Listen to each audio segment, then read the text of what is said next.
देश के माल को लूट करके इन्होंने अपने घरों को भरा है। इन सब की प्रॉपर्टी की जांच तो कराओ। ईडी जांच करती है, सीबीआई जांच करती है तो कहते हैं साहब लोकतंत्र की हत्या हो रही है। ईडी तोता बन गई है, मैना बन गई है। ये सब भ्रष्टाचार के दलदल में फंस चुके हैं। संसद में तो हुड़दंग करते, काले कपड़े पहन के रावण की सेना की तरह कूदते हैं। सवाल उठाने को तो किसी ने रोका है क्या? संसद तो सवाल उठाने की जगह है। कर्नाटक के मुख्यमंत्री सिद्धरमैया ने जो किया, अपनी पत्नी के नाम 14 प्लॉट कर लिए, फिर उन्हें वो सरेंडर करने की बात कर रहे हैं। ऐसा ही मल्लिकार्जुन खड़गे जी इतने वरिष्ठ नेता हैं, उन्होंने भी यही कुछ ऐसा किया। अब ये सब उनको वापस करते घूम रहे हैं। जब चोर पकड़ा जाता है तो वो या तो चोरी का सामान वापस करता है या कहता मेरे खिलाफ षड्यंत्र हो रहा है। तो देश के माल को लूट करके इन्होंने अपने घरों को भरा है। इन सब की प्रॉपर्टी की जांच तो कराओ। मल्लिकार्जुन खड़गे जी के जो सुपुत्र हैं, जरा जब वो राजनीति में नहीं थे उनकी संपत्ति कितनी थी? खुद मल्लिकार्जुन खड़गे जी जब राजनीति में नहीं थे उनकी संपत्ति कितनी थी, अब कितनी है? सिद्धरमैया जी ने तो हद ही कर दी। फिर जब ईडी जांच करती है, सीबीआई जांच करती है तो कहते हैं साहब लोकतंत्र की हत्या हो रही है। ईडी तोता बन गई है, मैना बन गई है। ये सब भ्रष्टाचार के दलदल में फंस चुके हैं, आकंठ तक डूबे हुए हैं। लूट की है इन्होंने देश की।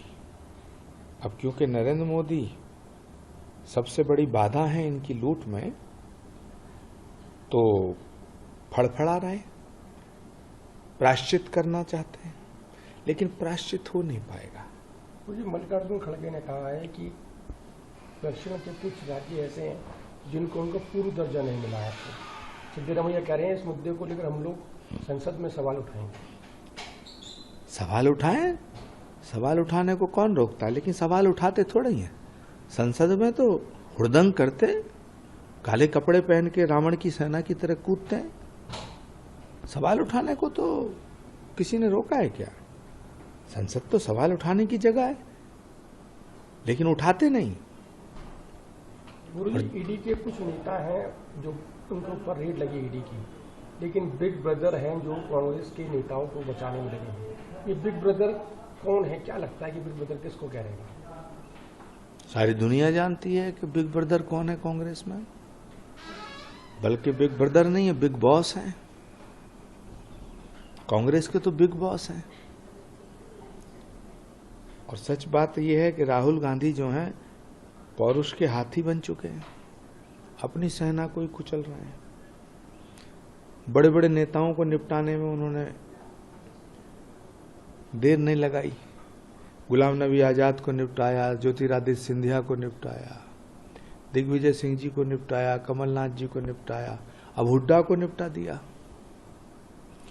आनंद शर्मा को निपटाया, पूरी उत्तर प्रदेश की कांग्रेस को निपटाया, बिहार कांग्रेस निपटाई, आंध्र प्रदेश को निपटाया, छत्तीसगढ़ मध्य प्रदेश को निपटाया, सचिन पायलट को निपटाया। ये तो सिलसिला चल रहा है राहुल गांधी जी का। ये पौरुष के हाथी बन गए।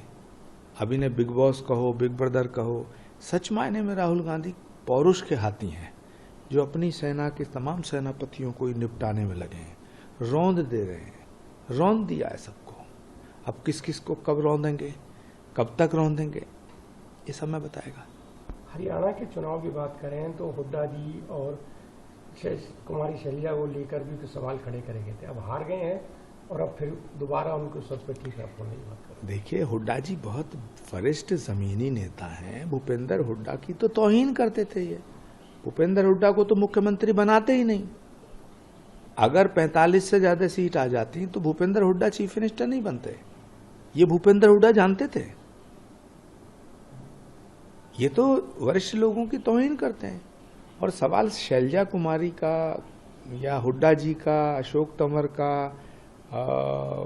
या किरण चौधरी का नहीं है। हरियाणा की जो हार है ये तो राहुल गांधी की हार है। लोगों ने राहुल गांधी को रिजेक्ट कर दिया है। राहुल गांधी को सीरियस नहीं लेता कोई। हरियाणा के चुनावों के जो परिणाम हैं उन्होंने ये बता दिया है, ये प्रूव कर दिया है कि राहुल गांधी जी प्रासंगिक नहीं रह गए, अब अप्रासंगिक हो गए, इर्रेलीवेंट हो गए। देखना, महाराष्ट्र में राहुल गांधी जाएंगे, बुरी तरह हारेगी कांग्रेस। झारखंड जाएंगे, बुरी तरह हारेगी। जहां जहां राहुल गांधी जाएंगे वहां सूपड़ा साफ हो जाएगा। गुरुजी, जम्मू कश्मीर की बात करें, अब सरकार बनने जा रही है, राष्ट्रपति शासन हट गया है, तो क्या कांग्रेस के जो सांसद, जो विधायक जो वहां जीते हैं, क्या उनको कोई पद मिलने की आपको लगता है कि मंत्रिमंडल में कोई जगह मिलेगी उनको? देखिए, पहली बात तो यह है, मैं उमर अब्दुल्ला को बधाई देता हूं। दोबारा पुनः मुख्यमंत्री बनने के लिए उन्हें बधाई देता हूं। एक बार पहले वो चीफ मिनिस्टर रह चुके हैं। फारूक अब्दुल्ला साहब को बधाई देता हूं। जम्मू कश्मीर की जनता को बधाई देता हूं, मुबारकबाद देता हूं। जहां तक रहा कांग्रेस का सवाल, कांग्रेस की सीटें कितनी है? 5 या 6। किसी दिन भी रात को सोएंगे कांग्रेस ही बन के, सुबह नेशनल कॉन्फ्रेंस में मर्ज हो जाएंगे या किसी और जगह चले जाएंगे। अब कांग्रेस में कोई रहना नहीं चाहता। या तो कांग्रेस पार्टी को चाहिए कि राहुल गांधी को हटाएं, और राहुल गांधी अगर नहीं हटेंगे तो पूरी कांग्रेस हट जाएगी।